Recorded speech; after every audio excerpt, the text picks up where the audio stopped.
আমরা এখন আপনাদের পরিচয় করে দেবো এমন একটি টমেটোর জাত যেটা আগাম এবং নাভি উভয় মৌসুমে চাষ করা যায়। সেই জাতটার নাম হলো উদয় প্লাস। কৃষকদের সাধারণত চাহিদা থাকে যে আগাম এবং নাভি উভয় মৌসুমে যেটা চাষ করা যাবে, প্লাস যেটা আর্লি। অন্যান্য জাতের চেয়ে আমাদের এই উদয় প্লাস জাতটা উইল্টিং বা ভাইরাস যেটা থাকে এই ধরনের রোগ প্রতিরোধী, এবং অন্যান্য আমাদের যে প্রতিযোগী জাত আছে যদি দেখি যে 20 টন সেটা উৎপাদন হয়, এটা মিনিমাম 25 টনের মতো উৎপাদন হবে।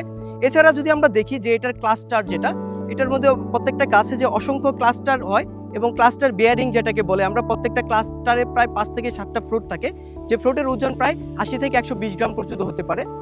এছাড়া যদি আমরা বলি যে এটার ফ্রুটটা যে একদম ফ্রুটটা অনেক কম্প্যাক্ট, ফলে এটা আপনার পরিবহনে অনেক সুবিধা, দুধ পরিবহন করা যায়।